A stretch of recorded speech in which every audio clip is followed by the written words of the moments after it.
আসসালামু আলাইকুম, কি অবস্থা? ওয়ালাইকুম আসসালাম। কি অবস্থা তোমাদের? কেমন আছো? এই তো আলহামদুলিল্লাহ আমি ভালো আছি। তোমরা কেমন আছো? ভাইয়া আসসালামু আলাইকুম। ওয়ালাইকুম সালাম। আজকে তো পর্ব ৮ স্লাইডে ভুল মনে হচ্ছে। আরে স্লাইডের কথা বাদ দাও। স্লাইড দেখে কি করবা বলো? পর্ব ৮ থাকুক ৭ থাকুক এগুলো কোনো বিষয় না। স্লাইড দেখে কি করবা? তোমরা আমার কথা শোনো। ঠিক আছে? মনে থাকে না। আমি আসলে মানে এটার জন্য আলাদা করে তোমাদেরকে চিন্তা করছিলাম হচ্ছে তোমাদেরকে আলাদা করে বলব। বাট জিনিস হচ্ছে একটা কথা মনে রাখবা যে পড়া মনে না থাকার কারণটা কি? আর পড়া মনে থাকে না এটা কিন্তু কোনো সমস্যা না বা এটা কোনো রোগ না। এটা মানে সায়েন্টিফিক রিসার্চ থেকে এটা দেখা গেছে তুমি যদি আজকে যেটা পড়বা ২ দিন ৩ দিনের মধ্যে এটা অলমোস্ট 70 থেকে 80% পড়া তোমার মাথা থেকে হাওয়া হয়ে যাবে। এটা সায়েন্টিফিক রিসার্চ। সো ভুলে যাওয়া এটা কমন জিনিস। কিন্তু ভুল মানে কখন মানুষ ভুলে না। এইটা সবসময় তুমি তোমার বাস্তব জীবন দিয়ে উদাহরণ দিয়ে চিন্তা করবা যে আমরা ধরো আমার ফোন নাম্বার আমি কখনো ভুলি না। এটা আমি ইউজ করতে কেন আমি ভুলি না? কারণ এটা আমি বারবার ব্যবহার করতে যাবে তুমি দেখবা অলমোস্ট সেকেন্ড দিন বা থার্ড দিনে আইসা ধরো এটা ৩ নাম্বার দিন। ৩ নাম্বার দিনে আইসা তোমার পড়া ড্রপ করে ফেলছে। ড্রপ করে প্রায় ধরো 10% বা 20% পড়া তোমার তোমাদের পড়ার স্টাইলটাই খারাপ। তোমাদের পড়ার স্টাইলটাই খারাপ। তোমরা ভাবো যে রিভিশন দিতে মনে হয় অনেক সময় লাগে। না রে ভাই। তোমাদের তো বলি টেবিলের সাথে আঠার মতো লাগিয়ে রাখো। পড়ার টেবিলের সাথে আগামী ১ বছর যদি কষ্ট করতে পারো তাহলে ইনশাআল্লাহ তোমার ফিউচারটা একটু অন্যরকম হবে। মানে এটা আশা করা যায়। ঠিক আছে? একটা বছর একটু পরিশ্রম করা কি খুব কঠিন কাজ। তুমি অলমোস্ট তোমার মানে মানে মানে নিম্নতর এডুকেশনের সর্বশেষ পর্যায়ে চলে আসছো। এরপরে গিয়ে তুমি হচ্ছে উচ্চতর শিক্ষার উদ্দেশ্যে পা দিবা। তাহলে এই আর অল্প কিছু এত বছর তুমি পড়ালেখা করে আসছো। আর অল্প কিছু সময় যদি একটু পরিশ্রম করা যায়, একটু অল্প কিছু সময় যদি নিজেকে একটু পুশ করা যায়, এটা কি আহামরি খুব কষ্ট হয়ে যাবে তোমাদের জন্য? এটা আহামরি কোনো কষ্ট না। কারণ তোমার এই অল্প একটু কষ্ট দেখবা যে তোমার জন্য মানে অনেক বড় একটা ফলাফল নিয়ে আসতেছে। সো অলওয়েজ হচ্ছে এটা মনে রাখবা। ঠিক আছে? মেডিকেল অ্যাডমিশন কি ম্যাথ আসে? ম্যাথ হালকা পাতলা ছোটখাটো ম্যাথ আসে। আপনি কি এই নিয়মে পড়তেন? অবশ্যই আমি মানে যখন মেডিকেল অ্যাডমিশনে যখন প্রস্তুতি নিয়েছি তখন এইভাবে পড়তে হইছে আমার। আচ্ছা। ঝাড়ু দিতেছে। কিন্তু তারপর হচ্ছে মানে তার উপার্জন এত কম, তাকে মানুষ সম্মান করে না। কিন্তু একটা কর্পোরেট অফিসের সিইও বা হচ্ছে ধরো একটা চেয়ারম্যান, একটা অফিসের চেয়ারম্যান বা একটা প্রতিষ্ঠানের চেয়ারম্যান, সে একটা এসি রুমে বসে থাকে, একটা দুইটা কাগজে শুধু সাইন করে। তাহলে তার এত কেন দাম? বা তার এত পেমেন্ট কেন? সে ধরো তার একটা সাইনের জন্য সে ১ লাখ টাকা চার্জ করতেছে। কেন? এটার কারণ হচ্ছে ওই মানুষটা ওই একটা সাইন করার জন্য তার জীবনের ১০-১২টা বছর ব্যয় করছে। ওই একটা সাইন করার জন্য ১০-১২টা বছর সে পরিশ্রম করছে। আর যে লোকটা ঝাড়ু দিতেছে সে আসলে তার জীবন অলসতায় কাটাইছে, এরপরে গিয়ে সে এখন ঝাড়ু দিতে নামছে। তোমার পরিশ্রমটা সময় মতো করতে হবে। এইজন্য সবসময় বলি পরিশ্রমটা সময় মতো করো। কারণ life will always make you work hard. তোমাকে সবসময় লাইফ হচ্ছে কঠোর পরিশ্রম করা ছাড়াবে। হয় আজকে নয়তো কালকে। তুমি যদি আজকে পরিশ্রম না করো, তোমার লাইফ তোমাকে হচ্ছে ২ দিন পরে গিয়ে পরিশ্রম করাবে। এটাই হচ্ছে জীবনের কঠিন বাস্তবতা। তুমি আজকে পরিশ্রম করতেছো না। ২ দিন পরে তোমার কোনো একটা হ্যানত্যান একটা ভার্সিটিতে পড়তে হবে বা হ্যানত্যান একটা কলেজে পড়তে হবে। তুমি এরপরে আর জীবনে কিছুই করতে পারবে না। কি করতে হবে? তুমি যদি ভালো করে পড়াশোনা না করো, এইটাই লাইফের বাস্তবতা। তোমাকে হচ্ছে চাকরির জন্য দাঁড়িয়ে ঘুরতে হবে। কিন্তু তুমি যদি আজকে একটু পরিশ্রম করো, আজকে নিজের পরিশ্রমটা যদি তুমি করতে পারো, একটা সময় গিয়ে তোমাকে চাকরির পিছনে ছুটতে হবে না। চাকরি তোমার পিছনে ছুটবে। বা যেকোনো কিছু মানে এটা আল্লাহ তাআলা দুনিয়াটা এইভাবে বানাইছে, বুঝছো? মানে দুনিয়াটা ব্যালেন্স ওয়েতে আল্লাহ তাআলা বানাইছে। তুমি আজকে কিছু একটা করতেছো না, লাইফ তোমাকে এটা করাই নিবে কিছুদিন পর। এইটা যত দ্রুত বুঝতে পারবা ততই তোমার জন্য ভালো। ঠিক আছে? বুঝতে পারছি? সো পরিশ্রমটা সময় মতো করো। এখন পরিশ্রম করো। এখন পরিশ্রম করলে শেষ হাসিটা তুমি হাসবে। দেখো অনেক কথা বলে ফেলছি, অনেকক্ষণ কথা বলছি। বুঝাতে পারছি তোমাদেরকে? কথা বুঝছো? ভাই প্রি মেডিকেল কোর্স কবে? 15 মিনিট শেষ। আচ্ছা অনেকক্ষণ কথা ঠিক আছে? এনজাইম আর হচ্ছে এর শ্রেণীবিভাগ। এইটা হচ্ছে আমাদের আজকের পড়া। খুবই অল্প পড়া, তেমন আসলে পড়া নাই। এখানে হচ্ছে এনজাইম আর শ্রেণীবিভাগ হচ্ছে এখানে আমরা কি পড়বো বলো? এনজাইম জিনিসটা কি? তোমরা কেমিস্ট্রিতে এনজাইম পড়ছো কে? এনজাইম সম্পর্কে সবাই জানার কথা মোটামুটি। কেমিস্ট্রিতে এনজাইম পড়ছো কে? এনজাইমের নাম শুনছো না সবাই? আকিবুল হক বলছে করাপশন প্রমোটার। এই আমি কিন্তু এসি রুমে ওই একটা সিগনেচারের জন্য ১ লাখ টাকা চার্জ করা মানে বুঝাই করাপশন প্রমোটার। আমি বলছি যে অল্প পরিশ্রমে তখন টাকা বেশি আসে। ঠিক আছে? করাপশন প্রমোট করি না যে তুমি টেবিলে নিচ দিয়ে টাকা নিবা সেটার কথা বলিনি। আচ্ছা। তো এনজাইমের কথা যেটা আমি বলছি সেটা হচ্ছে যে এনজাইম জিনিসটা হচ্ছে সহজ কথা হচ্ছে এক ধরনের প্রোটিন জাতীয় পদার্থ। এনজাইম জিনিসটা অলওয়েজ হচ্ছে একটা প্রোটিন। একটা প্রোটিন, তাই না? এনজাইম হচ্ছে একটা প্রোটিন। তো একটা প্রোটিন কি দিয়ে তৈরি হয়? তোমরা সবসময় হচ্ছে এটা বুঝতে পারছো যে প্রোটিন হচ্ছে আমার অ্যামিনো এসিড দিয়ে তৈরি হয় এবং অনেকগুলো অ্যামিনো এসিড পর সঞ্চিত হয়ে আমার হচ্ছে এই প্রোটিনটা তৈরি হয়, তাই তো? এখন কথা হচ্ছে তাহলে এনজাইম আসলে জিনিসটা আসলে কি কাজ করে? এনজাইমের কাজটা কি? আমরা একটু হালকা পাতলা এনজাইমের কাজ নিয়ে একটু আলোচনা করি। এইগুলা জিনিস আসলে তোমরা পারবা। এগুলা ইতিহাস, ঠিক আছে? ইতিহাস আসলে মানে এটা আমার তোমাদেরকে পড়ায় দেওয়ার দরকার নেই। ইতিহাস তোমরা নিজেরা পড়বা। কারণ তোমাদেরকে এখনকার যুগে যেটা সমস্যা হইছে যে তোমাদেরকে সবকিছু গিলায় দেওয়া লাগে। মানে সবকিছু গিলায় না দিলে তোমরা খাও না। সো এই জিনিসটা তোমরা পড়বা। আমি তোমাদেরকে হচ্ছে কিছু জিনিস বুঝাই। কিছু হালকা পাতলা জিনিস বুঝাই যেগুলা তোমাদেরকে কেউ বুঝাবে না। সেটা হচ্ছে আসলে এনজাইম কি কাজ করে? ধরো একটা বিক্রিয়া এ আর বি, এ আর বি বিক্রিয়া করে কি তৈরি হলো? বলো তো? এ আর বি বিক্রিয়া করে ধরো এই বিক্রিয়াটার মধ্যে এই দুইটাকে আমরা বলি সাবস্ট্রেট। মানে যারা বিক্রিয়া করে কোনো কিছু তৈরি করবে সেই দুইটাকে এই দুইটাকে আমরা বলতেছি সাবস্ট্রেট। এগুলোকে আমরা কি নাম দিচ্ছি? এগুলোকে আমরা বলি সাবস্ট্রেট। সাবস্ট্রেট। সাবস্ট্রেট এটা তোমরা সবাই জানো। এটার নাম হচ্ছে উৎপাদ। রাইট? এটা হচ্ছে উৎপাদ। এখন তোমরা যারা হচ্ছে অলরেডি কেমিস্ট্রির রাসায়নিক পরিবর্তন বা রাসায়নিক বিক্রিয়া চ্যাপ্টারটা পড়ছো তারা জানো যে এখানে আমার এ আর বি এই দুইটা বিক্রিয়া করে এ বি হইতে হইলে আমি তো এখানে বিক্রিয়াটা বলছি যে এ প্লাস বি এখানে এ বি তৈরি হয়ে গেছে। এখন এ আর বি বিক্রিয়া করে এ বি হইতে হইলে মাঝখানে একটা বাধা অতিক্রম করা লাগে। মাঝখানে একটা শক্তির বাধা অতিক্রম করা লাগে। শক্তির বাধা, এই শক্তির বাধাটাকে আমরা নাম দেই সক্রিয়ণ শক্তি। তোমার শক্তি লাগবে, একটা নির্দিষ্ট অ্যামাউন্টের শক্তি ছাড়া তো তুমি কখনো একটা বিক্রিয়া ঘটাইতে পারবে না। এটা তো স্বাভাবিক জিনিস। তার মানে এ আর বি এই দুইটা মিলে যখন এ বি তৈরি হবে মাঝখানে তাকে একটা শক্তির বাধা অতিক্রম করতে হবে। এটাকে একটা পাহাড়ের মতো লাগতেছে না? এই পাহাড়ের বাধাটা তাকে অতিক্রম করা লাগবে। এবং এই যে পাহাড়ের বাধাটা আছে সেটাকে আমরা বলি সক্রিয়ণ শক্তি। তার মানে এ বি সে যদি সক্রিয়ণ শক্তি অতিক্রম করে এই পর্যন্ত আসতে পারে তাহলে সে এ বি তে কনভার্ট হতে পারবে। ঠিক আছে? এখন কথা হচ্ছে ভাইয়া যে তাহলে আমার এখানে এনজাইমের কাহিনীটা কি? যখন আমি এই বিক্রিয়ার মধ্যে একটা এনজাইম এড করব, এই এনজাইমটা সে করবে কি? সে হচ্ছে এই যে এখানে যে সক্রিয়ণ শক্তিটা আছে, এই সক্রিয়ণ শক্তিটাকে সে কমায় দিবে। এই সক্রিয়ণ শক্তিটাকে সে কমায় দিবে। তাহলে আমরা কি বলতে পারি, উপরেরটা হচ্ছে আমি ধরলাম E1 আর নিচেরটা হচ্ছে E2। এখন তোমরা আমাকে বলো এটা হচ্ছে আমার E2টা কখন হয়? E2টা হবে যখন এনজাইমের উপস্থিতিতে। এখন তোমরা আমাকে বলো ভাইয়া E1 E2 কোনটার বাধা অতিক্রম করতে তুলনামূলক কম শক্তি লাগবে? এ আর বি মানে সময় কম লাগবে কোনটাতে? কোন প্রসেসটাতে সময় কম লাগবে? ভেরি গুড, সবাই খুব সুন্দর আনসার দিচ্ছ।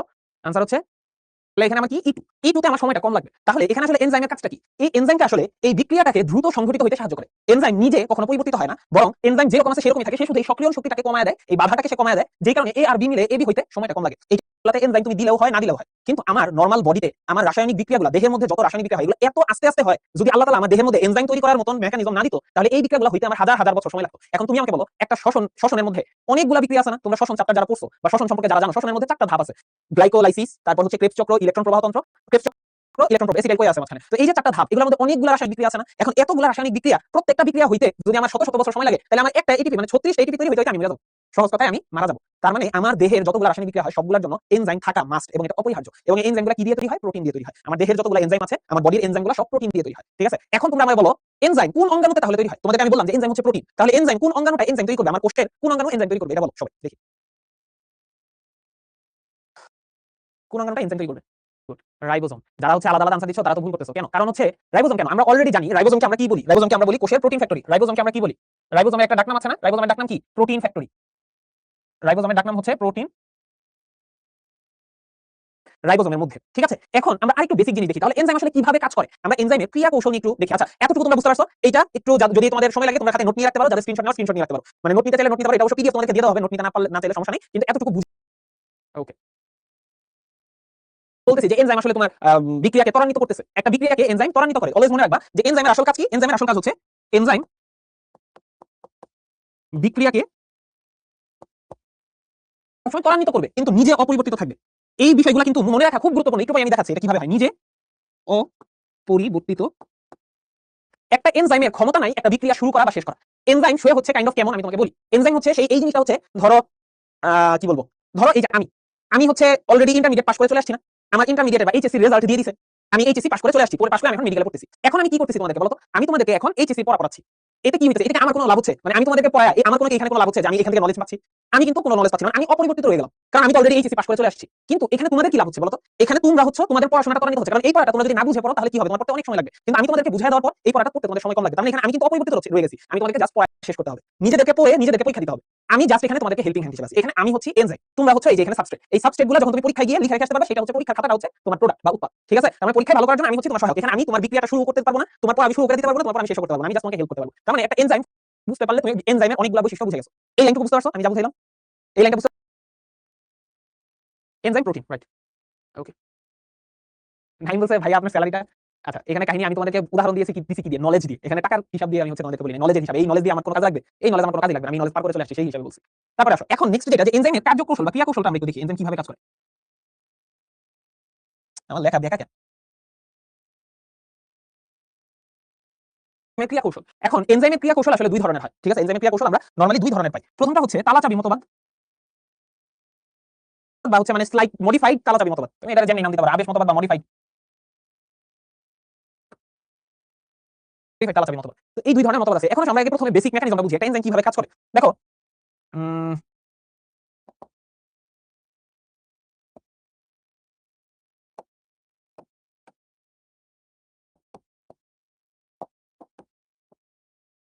ধরো এইটা হচ্ছে কি? এটা হচ্ছে একটা এনজাইম। ঠিক আছে? একটা স্পেশাল নামে রাখি। এই জায়গাটার নাম হচ্ছে অ্যাক্টিভ সাইট। অ্যাক্টিভ, আচ্ছা ইংলিশে লিখি। ইংলিশের ওয়ার্ড ইংলিশে লেখাই ভালো। সাবস্ট্রেট যেগুলো, এই যে আমি তোমাদেরকে বিক্রিয়ক যেগুলো, এই বিক্রিয়কগুলো হচ্ছে আমার এই অ্যাক্টিভ সাইটে এসে যুক্ত হবে। এনজাইমের অ্যাক্টিভ সাইটে এসে যুক্ত হবে। এখন আমার এই জায়গাটা দেখতে কেমন? একটু গোল্লা টাইপের না? ধরো আমি আরেকটা ছোট্ট গোল্লা আঁকাই। একটা ত্রিভুজ আঁকাইলাম। এই দুইটা হচ্ছে আমার কি? সাবস্ট্রেট। একটা হচ্ছে ধরলাম এ আর একটা ধরলাম বি। একটা এ সাবস্ট্রেট, একটা বি সাবস্ট্রেট। এখন নরমালি একটা বিক্রিয়া হইতে হলে আমার এ আর বি মিলিত হয়ে এবি হইতে হবে না? এখন তোমরা দেখো এই দুইটা অনেক দূরে দূরে আছে। তাহলে দুইটা জিনিস যদি দূরে দূরে থাকে বা স্বামী স্ত্রী যদি দূরে দূরে থাকে, তাদের মধ্যে ভালোবাসার বন্ধন তো হবে না এত সহজে, তাই না? তো ঠিক একইভাবে ধরো এই স্বামী স্ত্রী এরা হচ্ছে ঝগড়াঝাটি করে আছে, বুঝছো? তারা ঝগড়াঝাটি করে দূরে দূরে আছে। এখন যতদিন তারা দূরে দূরে থাকবে তাদের মধ্যে তো মানে আর কথাবার্তা হইতেছে না, তাহলে তো তাদের মধ্যে ধরো আবার সম্পর্ক তৈরি হওয়া সম্ভব না নতুন করে। তাহলে এখন কি হইছে? এখন এই এনজাইম মানে হচ্ছে এ হচ্ছে শ্বশুর, ধরো মানে শ্বশুর না, ধরো কি নাম দিবা? এটা ধরো হচ্ছে কেউ একজন, ধরো এখানে এটা হচ্ছে আমি, এখানে ধরো তুমি, আর এটা হচ্ছে তোমার জামাই। যদি জামাই না হয় যদি বউ হয় ধরো। তো আমি গিয়ে কি করলাম? আমি গিয়ে তোমাদের দুইজনের দুইজনে নিলাম, দুইজনের ডাইকা নিলাম, দুইজনকে কাছে ডেকে নিলাম। তাহলে কাছে ডেকে নি, এটা ধরো এনে বসাইলাম। হ্যাঁ, এটা তো খাপে খাপ মিলতেছে না। এটা একটু খাপে খাপ মিলাই দিই, হ্যাঁ, না মিলাইলে আবার দুজনকে কাছে রাখলাম। কাছে রাখার কারণে এতদিন তোমরা নিজেরা কথা বলো নাই, নিজেরা কথা না বলার কারণে দূরে দূরে ছিলা, বিক্রিয়া তখন হইতে পারে নাই। তো আমি যখন কাছে রাখলাম তখন প্রথমবারের মতো তোমরা দুজনকে দেখলা, অনেকদিন পরে, ধরো 10 বছর পরে তোমরা দুজনকে দেখলা। দেখার কারণে তখন তোমাদের মধ্যে একটা মহব্বত তৈরি হলো, তোমাদের মধ্যে একটা মানে হলো না, আমি তো আমার বউরে অনেক ভালোবাসি বা আমি আমার জামাই অনেক ভালোবাসি। তো দুজনকে আমি অনেক সুন্দর করে বুঝাইলাম, অনেক সুন্দর করে বুঝানোর পরে কি হলো, বুঝানোর পরে দেখা গেল এরা যেহেতু কাছাকাছি চলে আসছে, কাছাকাছি আসার কারণে আলটিমেটলি দেখা গেছে এখানে তোমার কি হয়ে গেল, যা হওয়াটাই হলো, তারা হচ্ছে মিলিত হয়ে গেল। ঠিক আছে, তারা হচ্ছে কি হয়ে যাবে, এখন হচ্ছে এইটা তো হচ্ছে এর মতন আবার আগের মতন চেঞ্জ হয়ে বসে থাকবে, সে আনচেঞ্জ অবস্থায় বসে থাকবে।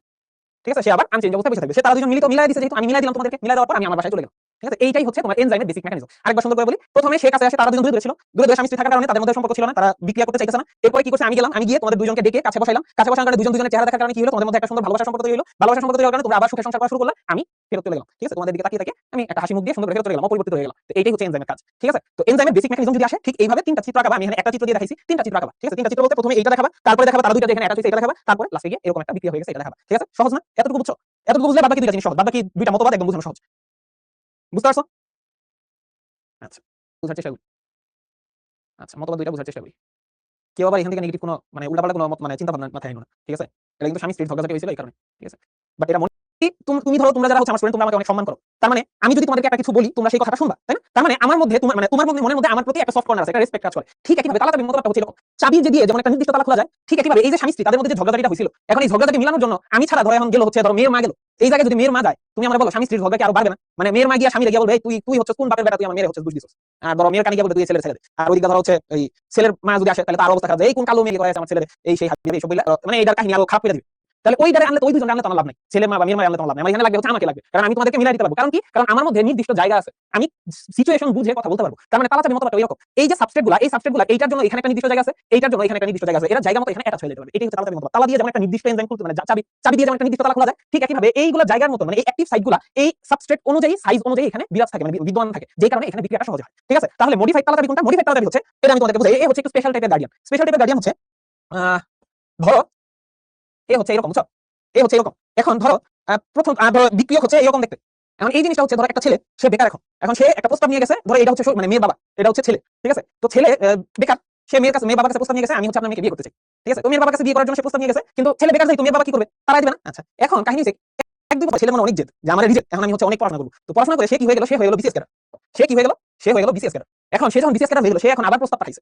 এতদিন কিন্তু মেয়ের বাপ এই ছেলেটা পছন্দ করতো, দেখছো, আমি পছন্দ কিন্তু করে না, দুইটার মধ্যে কোনো মিল নাই। কিন্তু এখন ছেলে যখন বিসিএস ক্যাডার হয়ে গেছে, তখন মেয়ের বাপ সুন্দর করে তার রূপ চেঞ্জ করে ফেলছে, সুন্দর করে তার রূপ চেঞ্জ করে ফেলে, রূপ চেঞ্জ করে বলছে আসো বাবা আমার মেয়েকে বিয়ে করো। তো এখন কি হবে, এখন এখানে বিক্রিয়া হবে, এটা হচ্ছে মডিফাইড তালাচাবি, মানে এখানে এনজাইম তার রূপটা চেঞ্জ করে, মানে এই সাবস্ট্রেটের আকর্ষণে বা সাবস্ট্রেটের যে তোমার প্রভাবে সে হচ্ছে তার আকৃতি চেঞ্জ করে সাবস্ট্রেটকে বিক্রিয়া ঘটাতে সাহায্য করে। এই দুটো জিনিস বুঝাইতে পারছি? বুঝছো, ভুল হবে কখনো?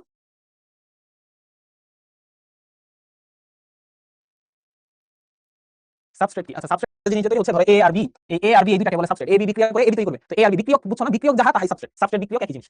ঠিক আছে, তো এখানে আসলে লেখার মতন কি, লেখা তুমি হচ্ছে জাস্ট এই চিত্র আঁকাবা, দুইটা চিত্র আঁকাবা, একটা চিত্র দেখাবা এরকম, ধরো এই যে এরকম একটা চিত্র দেখাবা, এই প্রথম চিত্রে বোঝা যাচ্ছে যে এখানে সাইজের সাথে মিলতেছে না, তাহলে এখানে লাগবে না। আর দ্বিতীয় চিত্রে এখানে কি দেখাবা, এখানে দেখা যাবে এরপরে যখন এই বিক্রিয়কটা কাছাকাছি গেছে তখন তার রাসায়নিক পরিবর্তন হয়েছে, রাসায়নিক পরিবর্তন হওয়ার কারণে তার সাইজ চেঞ্জ হয়ে গেছে এবং সে গিয়ে অ্যাটাচ হয়ে যাবে। এটা আমি পরে আবার আসতেছি, এটা লেখার কি কৌশল এটা আমি আবার দেখাবো। তোমরা জাস্ট বেসিক মেকানিজমটা আমি তোমাদেরকে বুঝাই দিলাম। ঠিক আছে, যে বেসিক মেকানিজমটা।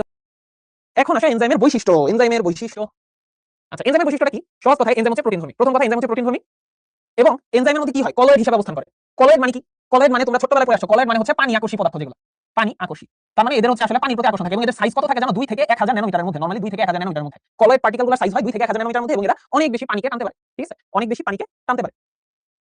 কার্যকারিতা পিএইচ দ্বারা নিয়ন্ত্রিত। এই যে এখানে হচ্ছে একটা কথা, কার্যকারিতা পিএইচ দ্বারা নির্ধারিত কি? এখন এই জায়গাতে ধরো হচ্ছে একটা এনজাইম আছে, বুঝছো? এখন আমাকে তুমি ধরো, আমি তোমাকে বুঝাইতে গেলাম, তুমি হচ্ছে আমার অপমান করে তাড়াই দিলা, তুমি আমাকে অনেক অপমান করতেছো, তাহলে আমি কি আর ঠিক থাকতে পারবো? আমি তো নিজেই মানসিকভাবে ভেঙে পড়বো, হতাশ হয়ে পড়বো। ঠিক একইভাবে যখন পিএইচ চেঞ্জ হয়ে যাবে, 6 থেকে 9 এর বাইরে, 6 এর কম হবে বা 9 এর বেশি হয়ে যাবে, তখন তোমার কি হবে, এই এনজাইমের কার্যকারিতা নষ্ট হয়ে যাবে। আচ্ছা, এটার কারণ কি? আমি তোমাদেরকে যখন প্রোটিন পড়াইছিলাম, অ্যামিনো অ্যাসিড যখন পড়াইছিলাম, তোমাদেরকে আইসো ইলেকট্রিক পিএইচ নিয়ে একটা কথা বলছিলাম, আইসো ইলেকট্রিক পিএইচ মনে আছে সবার? আইসো ইলেকট্রিক পিএইচ। তারপর আমি তোমাদেরকে বলছিলাম পিএইচ যদি আমার কমে যায়, পিএইচ কমে গেলে এই অ্যামিনো অ্যাসিডের চার্জ কেমন হবে? এই বলো বাচ্চারা, আমি তোমাদেরকে কিন্তু অ্যামিনো অ্যাসিড পড়াইছি, বলো পিএইচ কমে গেলে অ্যামিনো অ্যাসিডের চার্জ কেমন হবে, পজিটিভ নাকি নেগেটিভ? অ্যামিনো অ্যাসিডের কাজ যারা করে আসছো, পজিটিভ। এই তো ভেরি গুড। পিএইচ যখন হচ্ছে, পিএইচ যখন কম তখন হচ্ছে ইয়া কি হবে, পজিটিভ। এই যারা নেগেটিভ বলে এরা বুঝে না, তারা হচ্ছে আবার ক্লাস করে আসবা, আগের ক্লাস আবার করে আসবা। অ্যামিনো অ্যাসিড কি চার্জ হবে? পজিটিভ চার্জ বিশিষ্ট হবে, ঠিক আছে? পজিটিভ চার্জ, কারণ এখানে তো আমার হাইড্রোজেন আয়ন বেশি, পিএইচ কম মানে কি হাইড্রোজেন প্লাস আমার বেশি, তার মানে পজিটিভ চার্জ বেশি, তার মানে অ্যামিনো অ্যাসিডের চার্জ হয়ে যাবে পজিটিভ। আর যদি পিএইচ বেশি থাকে মানে 7 এর উপরে থাকে তখন কি হবে? তখন হয়ে যাবে নেগেটিভ চার্জ বিশিষ্ট। তাহলে তোমরা আমাকে বলো এখানে যখন অ্যামিনো অ্যাসিডের চার্জ যদি চেঞ্জ হয়ে যায় তাহলে প্রোটিনের মধ্যে একটা চেঞ্জ চলে আসবে না? কারণ প্রোটিন তো তৈরি হচ্ছে অ্যামিনো অ্যাসিড দিয়ে। তাহলে এইখানে একটা এনজাইম হচ্ছে প্রোটিন দিয়ে তৈরি। এখন আমি যদি পিএইচ কে ঠিকঠাকভাবে নিয়ন্ত্রণ করতে না পারি তাহলে একটা এনজাইমের স্ট্রাকচারটাই পরিবর্তন হয়ে যাবে। এনজাইম কি ঠিকমতো কাজ করতে পারবে? ধরো একটা এনজাইম নেগেটিভ ভাবে তার কাজ করার কথা কিন্তু সে পজিটিভ হয়ে গেছে, পিএইচ তুমি কমাই দিছো যে কারণে সে পজিটিভ হয়ে গেছে। এখন কি সে আর ঠিকমতো কাজ করতে পারবে? সে আর ঠিকমতো কাজ করতে পারবে না। সে সবচেয়ে বেশি ক্রিয়াশীল থাকে 6 থেকে 9 এর মধ্যে, পিএইচ যখন 6 থেকে 9 থাকে তার মধ্যে সে ক্রিয়াশীল থাকে। এই কারণে হচ্ছে যে কোনো প্রোটিন জাতীয় জিনিসের সবসময় পিএইচটা মেইনটেইন করা অনেক জরুরি। প্রোটিন জাতীয় জিনিস যতগুলো আছে আমার বডির পিএইচ যদি চেঞ্জ হয়ে যায় সবচেয়ে বেশি ক্ষতিগ্রস্ত হয় আসলে প্রোটিনগুলো, বুঝছো? আমি তোমাদেরকে বলতে চাচ্ছি এবং দেখবা হচ্ছে পিএইচ চেঞ্জের কারণে তোমার যে মেটাবলিক অ্যাসিড সেলগুলো অনেক কিছু হয়, এগুলো বুঝালাম না, জাস্ট হচ্ছে মনে রাখো আর কি। এরপর তাপপ্রবণ অতি ক্রিয়াশীল, হিট সেনসিটিভ, অনেক বেশি হিট সেনসিটিভ। হিট সেনসিটিভ মানে কি? মানে তুমি এটা তাপ একটা নির্দিষ্ট পরিমাণ তাপের মধ্যে এটাকে রাখতে হবে, এর থেকে কমাইলে বা বাড়াইলে আপনি কোনো কাজ করতে পারবেন না। কতটুকু তাপ রাখতে হবে? 35 থেকে 40 ডিগ্রি সেলসিয়াসের মধ্যে। আর খুব অল্প মাত্রায় বিদ্যমান থেকে, যে এটা মনে রাখবা, খুব অল্প মাত্রায় বিদ্যমান থেকে বিক্রিয়ার হারকে ত্বরান্বিত করে। এই যে আমি বলছি না, কি বলছি, বিক্রিয়ার গতিকে সে দ্রুততম করে, বিক্রিয়ার গতিটা বিক্রিয়া যাতে খুব দ্রুততম সময়ের মধ্যে হয়। তুমি যদি অল্প পরিমাণ এনজাইম একটা বিক্রিয়ার মধ্যে রাখো, ওই অল্প পরিমাণ এনজাইমই বিক্রিয়াকে ত্বরান্বিত করার জন্য যথেষ্ট। অল্প পরিমাণ এনজাইম হইলেই সে কাজ করে ফেলতে পারবে, ঠিক আছে? জিনিসটা হচ্ছে অনেকটা যে ওই কাটা ঘায়ে যদি আমি অল্প নুনের ছিটা দিই তাহলে কি হবে? একদম কাটা ঘা জ্বলে পুড়ে যাবে না? গতিটা বেড়ে গেছে, বিক্রিয়ার হার ত্বরান্বিত হয়েছে। বৈশিষ্ট্যগুলো খুব সহজ, মনে থাকবে না সবার? আমি জাস্ট পড়াই দিলাম আর কি, মনে থাকবে? আর কতক্ষণ ক্লাস হবে? ক্লাস থেকে বের হয়ে যাও, দৃষ্টি দিয়ে তুমি ক্লাস থেকে বের হয়ে যাও। আর কতক্ষণ ক্লাস হবে? ক্লাসে এখন অনেকক্ষণ সময় বাকি আছে, তুমি ক্লাস থেকে বের হয়ে যাও আপু।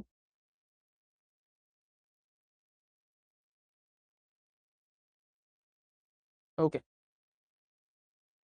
5টা লিখলে 5টা হচ্ছে সবচেয়ে ইম্পর্টেন্ট, বুঝছো? এই 5টা হচ্ছে সবচেয়ে ইম্পর্টেন্ট। এনজাইম দেখতে কেমন? এনজাইম দেখতে তোমরা, আমি তোমাদের বলি, তোমরা প্রোটিনের স্ট্রাকচার পড়ছো না? Primary, secondary, tertiary, quaternary. ওই কোয়াটারনারি, টারশিয়ারি এগুলো হচ্ছে এনজাইম, ঠিক আছে? আমরা আপাতত চ্যাট বক্স অফ রাখতেছি, ঠিক আছে? চ্যাট বক্স অফ রাখতেছি, ঠিক আছে? এখন আসো, এই যে এখানে বাদবাকি আরো একটা বৈশিষ্ট্য আছে, এই 5টা বৈশিষ্ট্য না, আরো বৈশিষ্ট্য বলতেছি।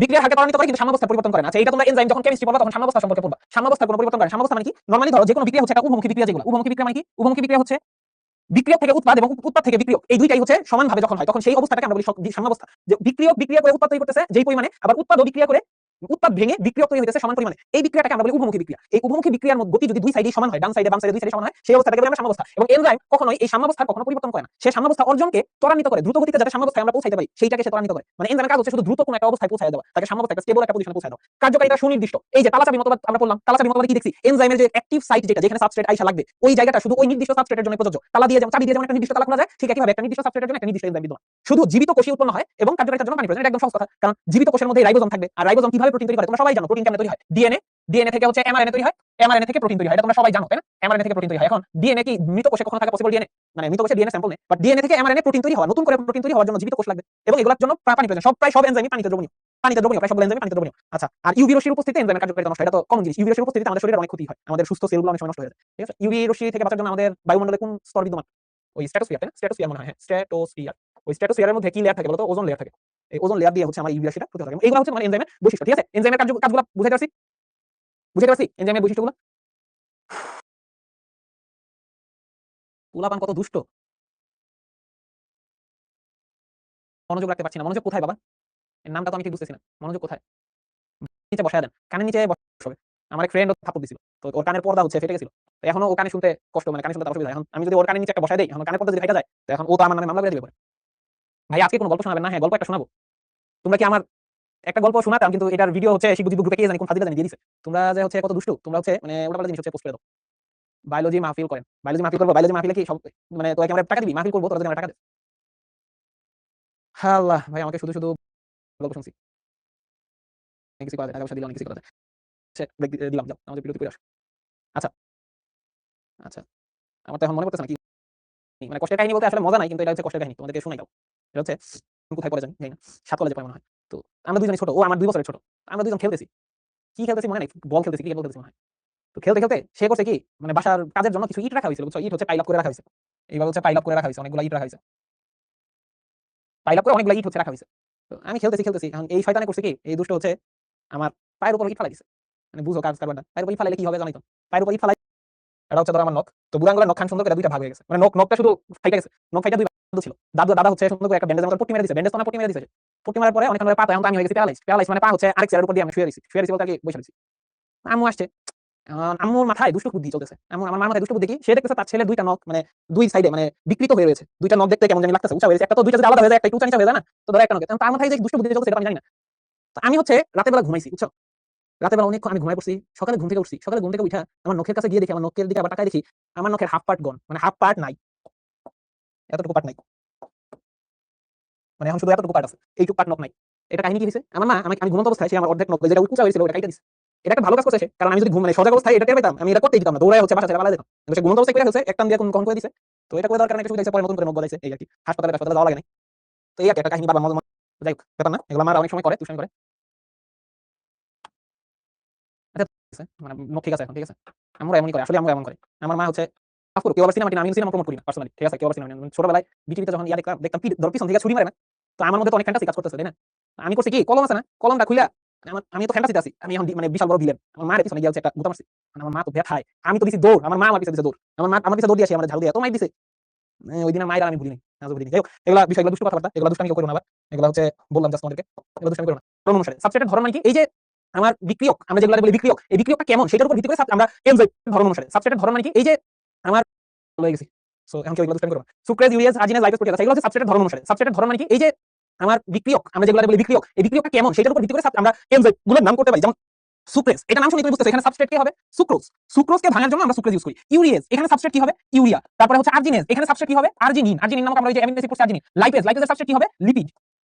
তারপর হচ্ছে প্রোটিয়েজ, প্রোটিয়েজের মধ্যে সাবস্ট্রেট কি হবে, প্রোটিন। তার মানে আমরা এখানে সাবস্ট্রেটের ধরন অনুসারে আমরা এনজাইমকে নামকরণ করতে পারি। সুক্রোজকে ভাঙার জন্য সুক্রেজ ইউজ করি, ইউরিয়াকে ভাঙার জন্য ইউরিয়াস ইউজ করি, আর্জিনিনকে ভাঙার জন্য আর্জিনেজ ইউজ করি, লিপিডকে ভাঙার জন্য লাইপেজ ইউজ করি, প্রোটিনকে ভাঙার জন্য প্রোটিয়েজ ইউজ করি। ঠিক আছে, তো এটা মনে রাখবা বিক্রিয়ার ধরন অনুসারে। আচ্ছা বিক্রিয়ার ধরন অনুসারে এটা তোমাদেরকে একটু মানে ছোট করে মনে রাখতে হবে। সেটা হচ্ছে আমি তোমাদেরকে আগে একটা বেসিক ধারণা দিই। সেটা হচ্ছে বেসিক ধারণা কি, বেসিক ধারণা হচ্ছে আমাদের যে একটা এনজাইম, এনজাইমকে আমরা আসলে দুইটা ভাগে ভাগ করতে পারি।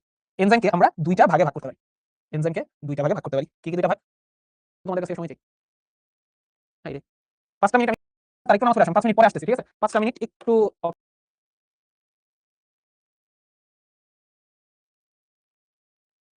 তার মানে সরলটা হচ্ছে মধ্যে শুধু প্রোটিন থাকবে আর যৌগিকের মধ্যে প্রোটিন প্লাস অন্য কিছু থাকবে। এখন এই প্রোটিন প্লাস অন্য কিছু, এই যে এই অন্য কিছু যেটা, এই অন্য কিছুর উপর ভিত্তি করে যৌগিকের আবার কতগুলা, তাহলে যৌগিকের যে পার্টটা, যৌগিকের ক্ষেত্রে আমরা নরমালি এনজাইমটাকে নাম দেই হলো এনজাইম। হলো মানে পুরো এনজাইমটাকে আমরা বলি হলো এনজাইম। এখন এই হলো এনজাইমের আবার হচ্ছে দুইটা পার্ট, হলো এনজাইমের দুইটা পার্ট। এনজাইম অ্যাপো এনজাইম কোনটা, এই যে আমি বলছি যৌগিকটা হচ্ছে প্রোটিন দিয়ে তৈরি আর হচ্ছে অন্য কিছু দিয়ে তৈরি, এই প্রোটিন পার্টটুকুকে আমরা বলি অ্যাপো এনজাইম। তার মানে এটা হচ্ছে আমার প্রোটিন পার্ট, অ্যাপো এনজাইমটা হচ্ছে আমার প্রোটিন পার্ট। আর অন্য কিছু যেটা, সেই অন্য কিছুকে আমরা নাম দেই হচ্ছে, সেই অন্য কিছুর নাম হচ্ছে তোমার প্রস্থেটিক গ্রুপ। এই প্রস্থেটিক গ্রুপটা কি হবে তাহলে, প্রস্থেটিক গ্রুপটা হচ্ছে অপ্রোটিন জাতীয় যৌগ, মানে অপ্রোটিন জাতীয়। এই প্রস্থেটিক গ্রুপটা হচ্ছে অপ্রোটিন জাতীয়। আচ্ছা আমরা একটু এদিকে নিয়ে আসি। হ্যাঁ, তো প্রস্থেটিক গ্রুপটা কি, প্রস্থেটিক গ্রুপটা হচ্ছে অপ্রোটিন জাতীয়, একটা প্রোটিন পার্ট একটা অপ্রোটিন পার্ট, এই দুইটা মিলে আমার তৈরি হয় হলো এনজাইম। এখন এই প্রস্থেটিক গ্রুপের আবার এইটাকে আমরা ভাগ করতে পারি দুইটা, মানে প্রস্থেটিক গ্রুপ কেমন হবে সেটার উপর ভিত্তি করে আমরা দুইটা ভাগে ভাগ করতে পারি। কি কি হবে, কেমন হয়ে যায় আমার জিনিসপাতি, যৌগ বা জৈব, এই দুই ধরনের হতে পারে, অজৈব হতে পারে জৈব হতে পারে। যখন সেটা অজৈব হবে তখন সেটার নাম আমরা দেই হচ্ছে কো ফ্যাক্টর। যখন সেটা অজৈব তখন সেটার নাম দেই আমরা কো ফ্যাক্টর, আর যখন সেটা জৈব তখন সেটার নাম দেই কো এনজাইম। এটা হতে পারে ম্যাঙ্গানিজ 2+ বা হচ্ছে আয়রন 2+, এরকম মানে ধাতব আয়ন দ্বারা এটা তৈরি হয়। তাহলে যদি কোনো একটা প্রস্থেটিক গ্রুপ ধাতব আয়ন বিশিষ্ট হয় তখন সেটার নাম হবে কোফ্যাক্টর। আর কোনো একটা প্রস্থেটিক গ্রুপ যদি জৈব হয় কোএনজাইম। কোএনজাইম কি কি আছে তোমরা অলরেডি এক দুইটা কোএনজাইমের নাম কিন্তু সবাই মোটামুটি জানো। কি কি আছে বলো তো, কি কি আছে? কোএনজাইম এ, কোএনজাইম এ, এটা তোমরা সবাই নাম জানো। তারপর আর কি কি কোএনজাইম আছে? NAD, তারপর FAD, তারপর হচ্ছে FADH2, FAD, তারপর হচ্ছে তোমার আর কি আছে NADH2, এরকম কি অনেকগুলো কোএনজাইম তোমার বইয়ে দেওয়া আছে, এগুলো জাস্ট পড়ে ফেলবা। ঠিক আছে, কোএনজাইম হচ্ছে তার মানে এগুলো সবগুলো হচ্ছে জৈব যৌগ, মানে এগুলো হচ্ছে জীব থেকে তৈরি হয়, আর এগুলো হচ্ছে ধাতব বা অজৈব, এদেরকে আমরা বলি কোফ্যাক্টর, এগুলোকে আমরা বলি কোএনজাইম। ঠিক আছে, তাহলে এই জিনিসটা এইটুক জিনিস তুমি যদি মনে রাখতে পারো তোমার আসলে ই হয়ে যাবে। আচ্ছা সরলগুলো কোনগুলো? সরলগুলো হচ্ছে এই একটু আগে আমরা পড়ে আসলাম সুক্রেজ, তারপর লাইপেজ, তারপর হচ্ছে তোমার কি বলে এটাকে প্রোটিয়েজ, ওই যে যেগুলো পড়ে আসলাম এগুলো সরল, মানে ওখানে শুধু প্রোটিন দ্বারা তৈরি হয়। একটা উদাহরণ জাস্ট আমি লিখে দেই এখানে তোমাদেরকে। উদাহরণ হচ্ছে ধরো কি কি আছে, সুক্রেজ, ধরো একটা হচ্ছে সুক্রেজ, লাইপেজ নিয়ে হলো। ঠিক আছে, হয় একটা নোট করে ফেলো, নোট করে ফেলো, স্ক্রিনশট নিয়ে ফেলো, 10 সেকেন্ড সময় দিচ্ছি। ক্লিয়ার এইটুক? Very good.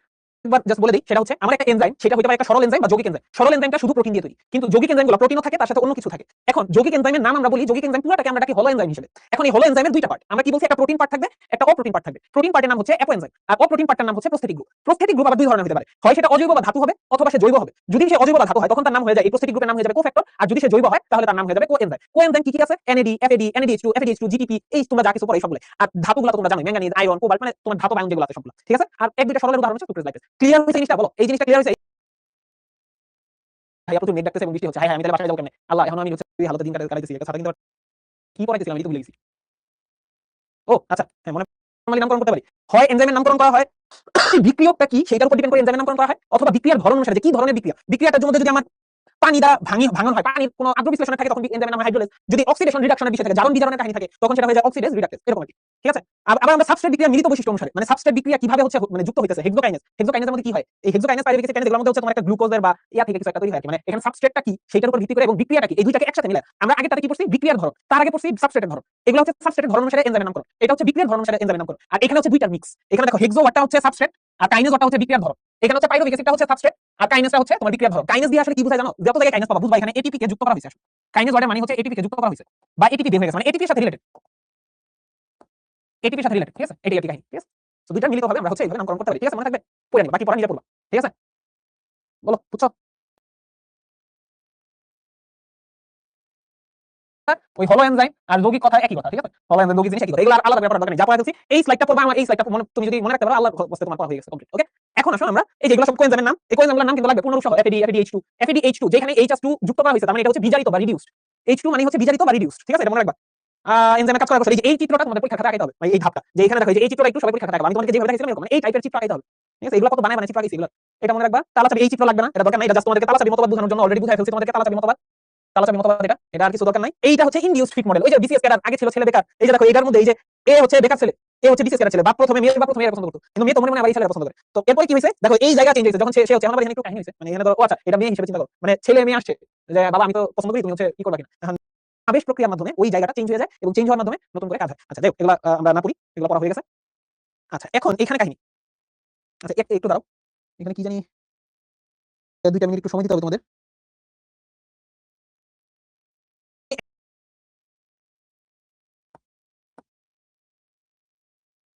ইউটিউব থেকে শিখছিলাম যাই হোক তো তার থেকে তোমার ধার দিলাম একটা দিয়ে কি বোঝায় অ্যাপিমারেজ এগুলো কি আমি তোমার একটু পরে বলতেছি এগুলো কি এতে অ্যাপিমারেজ সিতে কার্বক্সিলেজ এইচতে হাইড্রোলেজ ওতে অক্সিডো রিডাক্টেজ লতে লতে দুইটা জিনিস লায়েজ লায়েজ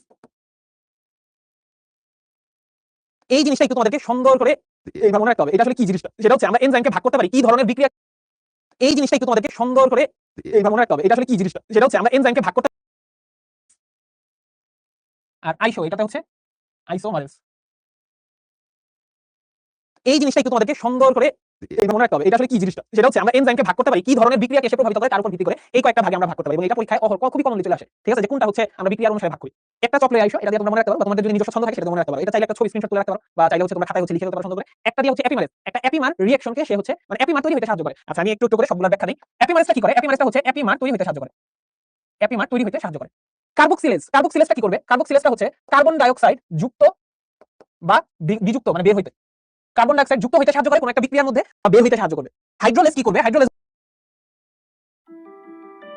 হচ্ছে H2O পানি দ্বারা ভাঙতে সাহায্য করবে কোন একটা বিক্রিয়াকে পানি দ্বারা ভাঙতে সাহায্য করবে কোন একটা বিক্রিয়ককে পানি দ্বারা ভাঙতে সাহায্য করবে এটা হচ্ছে হাইড্রোলেজের কাজ অক্সিডো রিডাক্টেজ এটা তোমরা বুঝতেই পারছো এখানে কি হবে এখানে হচ্ছে জারণ বিজারণ হবে জারণ বিজারণ হবে আচ্ছা এখন লাইগেজ আর লাইগেজ কোনটা কাজ কি লাইগেজটা সবসময় মনে রাখবা লাইগেজটা হচ্ছে দুইটা জিনিসকে জোড়া লাগাইতে কাজে লাগে লাইগেজ কি জিনিসটা লাইগেজ ওয়াটটা কি একটু বড় না লাইগেজ ওয়াটটা বড় বড় দিয়ে কি বুঝবা যে দুইটা জিনিসকে সে জোড়া লাগাইতে সাহায্য করে ধরো A + B সেটা থেকে AB তৈরি হতে সাহায্য করে লাইগেজ ঠিক আছে A + B থেকে AB তৈরি হতে দুইটা ছিল ছোট ছোট সেটা মিলে বড় হইছে লাইগেজটা বড় আর লাইগেজটা হচ্ছে সে ভাঙতে সাহায্য করে ধরো AB এটাকে সে ভাঙা A + B করে মানে সে হচ্ছে ভাঙতে সাহায্য করে আর লাইগেজটা হচ্ছে জোড়া লাগাইতে সাহায্য করে আর আইসোমারেজ কি আইসোমারেজ হচ্ছে এটা একদম সবাই পারো আইসোমার তৈরিতে সাহায্য করে আইসোমার তৈরিতে সাহায্য করে ঠিক আছে এইখানে কারো কোনো কনফিউশন আছে এতটুকু আমি ইন ডিটেইলস কথাতে পড়ে যাচ্ছি আগে এতটুকু জিনিস তোমরা সবাই একটা সুন্দর করে নোট করে ফেলো বা স্ক্রিনশট নিয়ে রাখো আমি এক লাইনে এক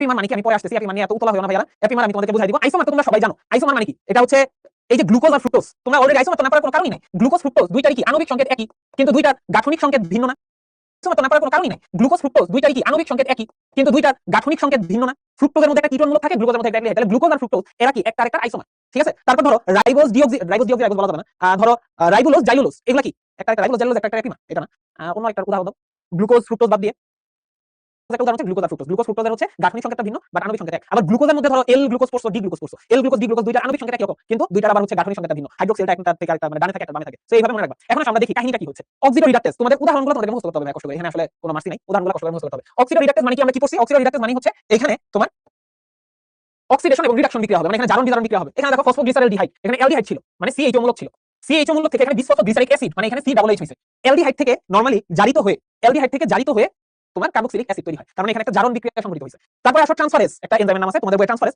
এনজাইমের কাজ কি ট্রান্সফারেজ এনজাইমের কাজ সহজভাবে মনে রাখবা এ ট্রান্সফার করে কিছু জিনিস ট্রান্সফার করে এ হচ্ছে ট্রান্সফার করে। এখানে ট্রান্সফারের বিষয়টা হচ্ছে এখানে দেখো এই যে গ্লুটামিক অ্যাসিড অক্সালোঅ্যাসিটিক অ্যাসিড, এখানে যেটা হয় এই ট্রান্সফারের সময় এই বিক্রিয়াটাকে তোমাদেরকে একটু দেখাই দিই, দাঁড়াও একটু তোমাদের ট্রান্সফারের বিক্রিয়াটা আরএস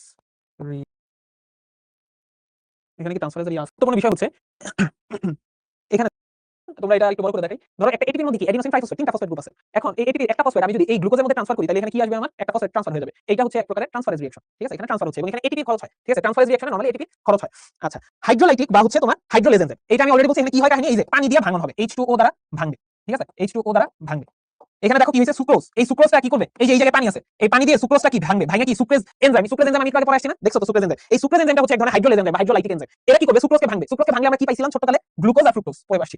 এরপরে আসলে লাইজ এনজাইম। আচ্ছা, এখন এই লাইজ এনজাইমের মধ্যে এখানে তোমার একটা দেখো লাইজ এনজাইমটা আমি কি বলছি তোমার এখানে, যে এরা হচ্ছে ভাঙে, এরা ভাঙে, এখানে ভাঙে। ভাঙে কিভাবে ভাঙে, এখানে হচ্ছে দেখো এই যে একটা যৌগ, এই যৌগটা ভাঙা এখানে একটা যৌগ তৈরি হয়েছে, এখানে আরেকটা যৌগ তৈরি হয়েছে, মানে দুইটা যৌগ এখানে তৈরি হবে, ঠিক আছে? লাইজ এনজাইমে হচ্ছে তোমার একটা বড় যৌগ সে ভাঙা দুইটা নতুন যৌগ তৈরি হবে, এটা হচ্ছে লাইজ এনজাইমের কাজ।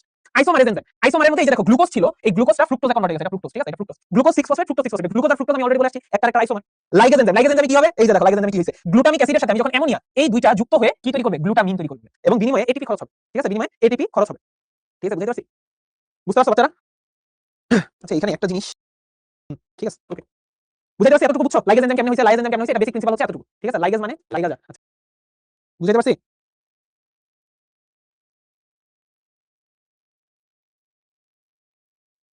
আচ্ছা, আরেকবার একটু বুঝাই দিই, পোলাপান মনে হয় বুঝে না, পোলাপানের কাছে কঠিন লাগতেছে, দাঁড়াও।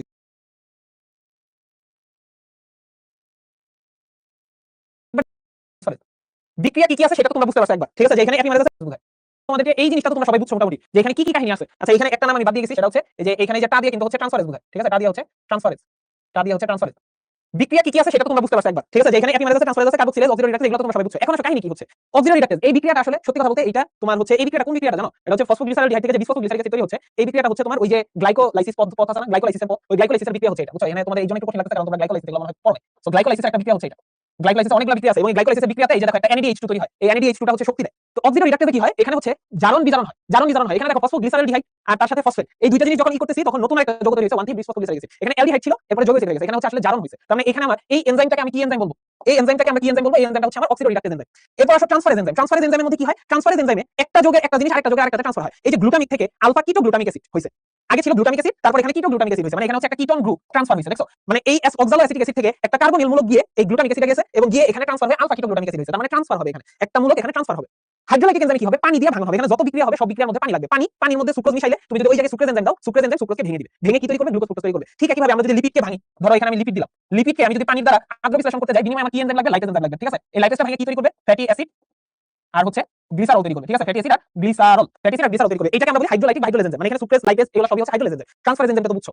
এরপরে এখানে কি লাইজ এনজাইম, লাইজ এনজাইমটাও ভাঙে, ঠিক আছে? লাইজ এনজাইমটা হচ্ছে ভাঙার কাজে লাগে, কিন্তু এখানে কি পানির উপস্থিতি আছে, দেখো হাইড্রোলাইটিক এনজাইমে ভাঙার জন্য আমার পানি মাস্ট, কারণ এখানে হাইড্রোলাইটিক, এখানে পানি ছিল, কিন্তু এখানে কিন্তু আমার কোনো পানি লাগবে না, এখানে অটোমেটিক ভাঙা যাবে, ভাঙা দুইটা নতুন যৌগ তৈরি করতেছে। দেখো এই বিক্রিয়াটা হচ্ছে কিন্তু তোমার কোন জায়গায় বিক্রিয়া জানো, এটা হচ্ছে গ্লাইকোলাইসিসের বিক্রিয়া। তোমরা বইটা খুইলা তোমাদের যে উদ্ভিদ শারীরতত্ত্ব চ্যাপ্টারে গ্লাইকোলাইসিস ধাপ আছে না, এই গ্লাইকোলাইসিস ধাপের মধ্যে তোমরা এই বিক্রিয়াটা পাবা। এই যে এলডোলেজ এনজাইম, এই এলডোলেজ এনজাইম হচ্ছে এক ধরনের লাইজ এনজাইম, ঠিক আছে? এরপর আইসোমারেজ এনজাইম, এই বিক্রিয়াটা হচ্ছে গ্লাইকোলাইসিসের একটা বিক্রিয়া, বুঝছো? তোমার বইয়ে যতগুলো গ্লাইকোলাইসিসের বিক্রিয়া যদি তুমি মুখস্থ করে ফেলতে পারো, তোমার এই উদাহরণগুলো এমনি মনে থাকবে। গ্লুকোজ থেকে ফ্রুক্টোজ তৈরি হয়েছে, আইসোমার তৈরি হয়েছে না, এইটা একটা কি আইসোমার।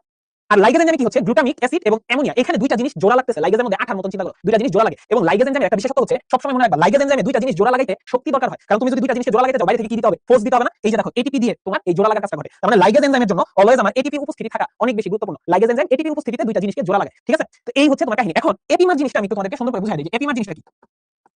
এপিমার ছোট করে সুন্দর করে তোমাদেরকে এপিমার জিনিসটা একটু বুঝাই দিই। পরে আসছি, ধরো একটা রাইবোলোজের স্ট্রাকচার আমরা যদি দেখি, রাইবোলোজ কয় কার্বন বিশিষ্ট, 5 কার্বন বিশিষ্ট, 1 2 3 4 5 তো থাকে। আর এই রাইবোলোজের মধ্যে এইখানে থাকে CH2OH, এই জায়গায় থাকবে CH2OP। রাইবোলোজ ধরো ফসফেট, রাইবোলোজ ফসফেট, ঠিক আছে? এখন তোমরা একটু এখানে খেয়াল করে দেখো, এখানে একটা হাত আছে, এখানে একটা হাত আছে। এখন তোমরা আমারে বলো ভাই এখানে কাইরাল কার্বন কয়টা আছে, আমি একটু এই যে জিনিসটা কপি মারি। এখানে তোমরা যারা এখানে উপস্থিত আছো তোমরা বলো তো এখানে কাইরাল কার্বন কয়টা আছে, কাইরাল কার্বন কয়টা আছে বলতে পারবা? কিছুক্ষণ, আর 5 মিনিট লাগবে, ঠিক আছে? আর 5 মিনিট সময় লাগবে। কাইরাল কার্বন কয়টা আছে বলো? দুইটা কাইরাল কার্বন আছে। কোন দুইটা কাইরাল কার্বন? আমার কাইরাল কার্বন হচ্ছে এখানে একটা কাইরাল কার্বন আছে, এখানে একটা কাইরাল কার্বন আছে, ঠিক আছে? এখানে দুইটা কাইরাল কার্বন আছে। আজান দিচ্ছে 5 মিনিট পরে ক্লাস শেষ করব, 5 মিনিট পরে ক্লাস শেষ করব। এই যে বলতেছে চারটা কাইরাল কার্বন আছে, কেমনে চারটা? এই কার্বনের মধ্যে তো এক দুই হাত হচ্ছে একটা অক্সিজেন দ্বারা বন্ধ, তাহলে তো এটা তো কাইরাল কার্বন হবে না। আর এই কার্বনের মধ্যে দুইটা হাইড্রোজেন আছে, দুইটা সেম জিনিস আছে। কাইরাল কার্বন হইতে হলে কি হইতে হবে, কার্বনের চার হাতে চারটা আলাদা আলাদা জিনিস থাকতে হবে। তার মানে এই দুইটা হচ্ছে আমার কাইরাল কার্বন।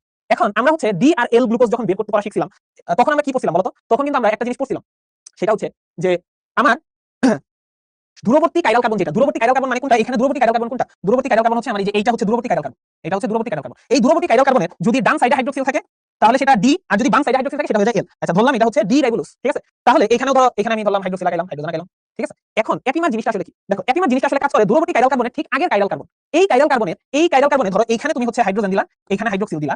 এখন এই কার্বনের মধ্যে যদি এই দুইটা জিনিস তুমি চেঞ্জ করে দাও, ইন্টারচেঞ্জ করে দাও, তার মানে ধরো এখানে তুমি হাইড্রোজেন দিলা, এখানে হাইড্রোক্সিল দিলা। এখন এইটা এটার এপিমার হয়ে গেছে। এইটাকে আমরা বলি এপিমার, এবং এটার নাম হয়ে যায় তখন হচ্ছে জাইলোলোজ। বুঝছো? জাইলোলোজ, জাইলোলোজ ফসফেট, ঠিক আছে? জাইলোলোজ ফসফেট, এটার নাম হয়ে যাবে জাইলোলোজ ফসফেট। তাহলে জিনিসটা আরেকবার জাস্ট বলি, এখানে আমার কাইরাল কার্বন কয়টা আছে? দুইটা কাইরাল কার্বন আছে। দুইটা কাইরাল কার্বনের মধ্যে আমরা যখন ডি এল বের করছিলাম তখন আমরা কি বলছিলাম? যে দূরবর্তী কাইরাল কার্বনের যেই সাইডে হাইড্রোক্সিল থাকবে তার উপর ডিপেন্ড করে আমরা ডি আর এল বের করি। এখন তাইলে আমি অবশ্যই এই কার্বনকে আমার বাদ দিয়ে হিসাব করতে হবে। আমার বাকি থাকে কয়টা? আর একটা কাইরাল কার্বন থাকে না? এখন এই কার্বনের হাইড্রোজেন বা হাইড্রোক্সিল এইটার স্ট্রাকচারের উপর ভিত্তি করে যদি কোনো কিছু চেঞ্জ হয় তখন সেটাকে বলি এপিমার। যেমন এই কার্বনের বাম সাইডে হাইড্রোক্সিল রাখছি, কিন্তু এই কার্বনের বাম সাইডে কি আছে? হাইড্রোজেন। তাহলে এখানে শুধু এই কার্বনটার মধ্যে আমার চেঞ্জ হচ্ছে। এই একটা কার্বনে যদি আমার কোনো চেঞ্জ হইছে যেহেতু, এই কারণে এইটাকে আমরা বলি এপিমার। একটা আরেকটার এপিমার, মানে কোনো একটা কাইরাল কার্বনে চেঞ্জ হওয়ার কারণে আমার নতুন যে যৌগটা তৈরি হয় সেটাকে আমরা বলি এপিমার, এবং এই বিক্রিয়ায় যে সাহায্য করে সেটাকে আমরা বলি এপিমারেজ এনজাইম। এপিমারেজ এনজাইম, ঠিক আছে? আমি বুঝতে পারছি, মানে একটা কাইরাল কার্বনের মধ্যে চেঞ্জ হওয়ার কারণে নতুন যে যৌগটা তৈরি হয় সেটাকে আমরা বলি এপিমার, একটা আরেকটার এপিমার। বুঝতে পারছি এপিমার কোনটা? এটা হচ্ছে আমার এপিমার, ঠিক আছে? ক্লিয়ার? একটা বের হয়ে যাবে, ঠিক আছে? কার্বন ডাইঅক্সাইডটা বের হয়ে যাবে, এই কারণে এটার নাম হচ্ছে কার্বক্সিলেজ এনজাইম। আর কার্বক্সিলেজ এনজাইম তো তোমরা বুঝছো, এখানে দেখো এই যে কার্বন ডাইঅক্সাইড বের হয়ে যাবে, এখানে কি হবে? কার্বন ডাইঅক্সাইডটা বের হয়ে যাবে, ঠিক আছে? কার্বন ডাইঅক্সাইডটা বের হয়ে যাবে, এই কারণে এটার নাম হচ্ছে কার্বক্সিলেজ এনজাইম। এই যে এপিমারেজ এনজাইমে দেখো জাইলোলোজ 5 ফসফেট রাইবোলোজে কনভার্ট হইছে। তারপর দেখো গ্লুকোজ, এই গ্লুকোজের একটা কার্বনের মধ্যে গ্লুকোজ 6 ফসফেট যুক্ত হইছে। তার মানে এখানে তোমার কি হচ্ছে বলতো? এই জায়গাতে কয় নাম্বার কার্বনের চেঞ্জ হইছে তোমরা বলতে পারবা? এখানে আমার একটা এপিমারেজ এনজাইম ইউজ করা হইছে, কিন্তু এখানে কোন মানে জায়গাটাতে কয় নাম্বার কার্বনের চেঞ্জ আসছে? এখানে 6 নাম্বার কার্বনে আমি চেঞ্জ নিয়ে আসছি, ঠিক আছে? স্ট্রাকচার চেঞ্জ হইছে, একটা ফসফেট যুক্ত হইছে, এই আর কি। মোটামুটি এতটুকু। আচ্ছা আচ্ছা, মোটামুটি এগুলা অক্সিডারি রিডাকটেস ট্রান্সফারেজ হাইড্রোলাইজ লাইজ এটা তো মোটামুটি বলছি। বিক্রিয়ার প্রস্তুতি, কার্যকরীমূলক স্থানান্তর হয়, আদ্র বিশ্লেষণ হয়, সুক্রেজ লাইপোলাইটিক কার্বন ডাইঅক্সাইড অনু এপিমারে পরিণত করে ফসফোরাইলেজ। ও আচ্ছা, এখানে একটা কাহিনী বলছে, এখানে একটা ঝামেলা করছে, সেটা হচ্ছে এটা কিন্তু এপিমারেজ এনজাইম না। এটা কি এনজাইম বলতো? এটা ঠিক করে নিও, ফসফোরাইলেজ এনজাইম। ফসফোরাইলেজ এনজাইম, এটা কিন্তু এপিমারেজ নষ্ট হয়ে গেছে। এখানে কি এই যে এটিপি, এই এটিপিটা কিসে কনভার্ট হচ্ছে? এডিপি তে কনভার্ট হচ্ছে না, একটা ফসফেট এখানে যুক্ত হইতেছে। এই যে হেক্সোকাইনেজ, আমি তোমাদেরকে বলে আসছি না যে কাইনেজ মানে কি? এখানে এটিপি ইউজ হবে, কাইনেজ মানে এখানে এটিপি ইউজ হবে। এটিপি ভেঙে একটা ফসফেট গ্লুকোজের সাথে যুক্ত হইছে, গ্লুকোজের সাথে যুক্ত হওয়ার কারণে এখানে গ্লুকোজ 6 ফসফেট হইছে। এখানে যেহেতু ফসফেট গ্রুপ যুক্ত হইছে এই কারণে এই এনজাইমটার নাম হচ্ছে ফসফোরাইলেজ এনজাইম, ঠিক আছে? শেষ, আমাদের মোটামুটি পড়া শেষ। এখানে আসলে তেমন কিছু লাগবে না, এগুলো একটু হালকা পাতলা দেখে নিলেই তুমি পারবা। জাইমেজ এনজাইম, হাইব্রিড দাবি, ব্যবহারিক জীবনে এনজাইমের প্রয়োগ, এটা তেমন একটা লাগবে না। মানে এটা তুমি হচ্ছে তোমাদের এটা একটু রিডিং করতে হবে। এখানে আসলে মানে আমি তোমাদেরকে পড়া দেওয়ার তেমন কিছু খুঁজে পাচ্ছি না এখানে। এগুলো তোমাদের একটা করে রিডিং করতে হবে। জাইমেজ এনজাইম কি করে, লাইপেজ এনজাইম কি করে, এই যে লাইপেজ এনজাইম কি করবে আমি কি বলছি? লিপিডকে ভাঙা ফ্যাটি অ্যাসিড আর গ্লিসারল তৈরি করবে, ঠিক আছে? প্রোটিয়েজ এনজাইম কি করবে? প্রোটিন ভাঙবে, অ্যামাইনো অ্যাসিড তৈরি করবে। অ্যামাইলেজ এনজাইম কি করবে? অ্যামাইলেজ এনজাইম হচ্ছে শর্করাকে ভাঙবে। অ্যামাইলেজ এনজাইম কাকে ভাঙবে? শর্করাকে ভাঙবে, ঠিক আছে? অ্যামাইলেজ এনজাইম শর্করাকে ভাঙবে। ক্যাটালেজ এনজাইম এখানে তেমন কিছু নাই। আচ্ছা, এখানে এগুলো তোমাদের পড়া লাগবে না। অক্সাইডকে ভাঙবে, ঠিক আছে? ক্যাটালেজ এনজাইম পারঅক্সাইডকে ভাঙবে। এই তো মোটামুটি এই হচ্ছে কাহিনী, এখানে তেমন কিছু নাই।